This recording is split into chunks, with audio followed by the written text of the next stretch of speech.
Welcome dear children. Last class we have learned about some interesting things from the lesson landforms. Today we are going to see the remaining part of the lesson. First we are going to see glacier, a large water body of ice moving slowly down a slope or valley due to gravity is called a glacier. Glaciers are grouped into continental glacier and mountain or valley glacier. First one is continental glacier. The glacier covering vast areas of a continent with thick ice sheets is called as continental glacier. Example, Antarctica and Greenland region. Next one is mountain or valley glacier is a stream of ice flowing along a valley. It usually follows former river courses and bounded by steep sides. Example, the Himalayas and the Alps. The glaciers erode the landscape by leveling soil and stones to expose the rock below. The eroded rock basin form a cirque, that is a half open steep sided hollow at the head of a valley or mountain side, like an armed chair shaped depression. Example, Corrie in Scotland and Kar in Germany.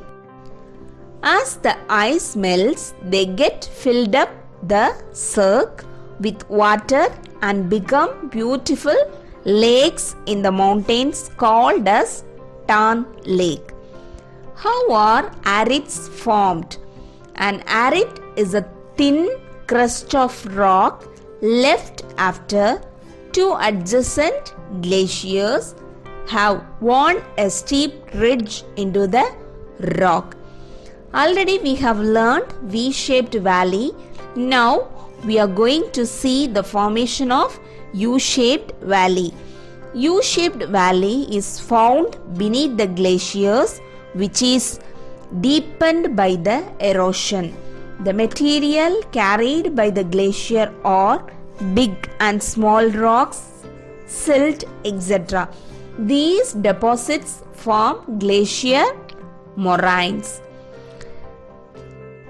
Next one is wind.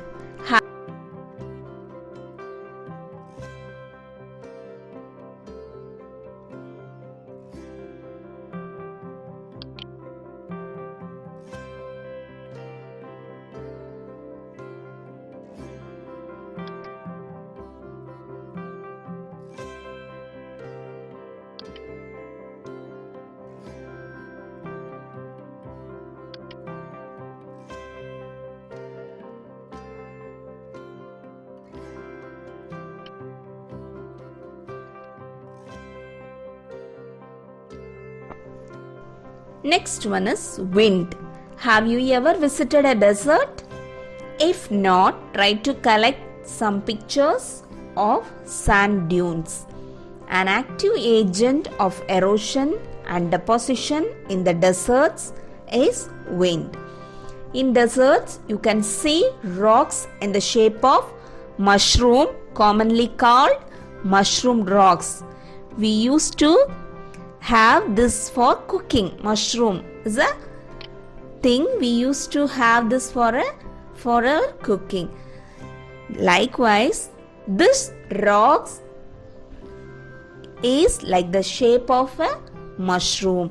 Winds erode the lower section of the rocks more than the upper part. By that way, such rocks have narrower base and wider top. That shows the shape of a mushroom. Next one is Inselbergs, an isolated residual hill. Residual means after the great part. Standing like a pillar with rounded tops. Inselberg in the Kalahari Desert of South Africa is a great example. When the wind blows, it lifts and transports sand from one place to another. When it stops blowing, the sand falls and gets deposited in the low hill-like structures. These are called sand dunes. The crescent-shaped sand dunes are called barchans. When the grains of sand are very fine and light, the wind can carry it over very long distances. When such sand is deposited in large areas, it is called loess. Example, in China, you can see that. Next one is coast. A part of the land adjoining or near the sea is called the sea coast. The boundary of a coast where land meets water is called the coastline. Sea cliffs or steep rock faces formed when the sea waves dashes against them. Sea waves continuously strike at the rocks, so cracks develop over time. They become larger and wider. Thus, hollow-like caves are formed on the rocks. They are called sea caves. As the cavities of sea caves become bigger and bigger, only the roof of the caves remains, thus forming sea arches.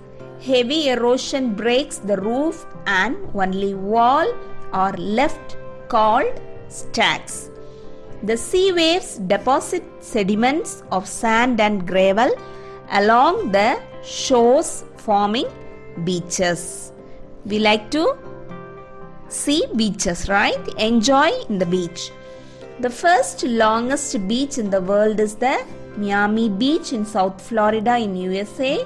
The second longest beach in the world is the Marina Beach in Chennai.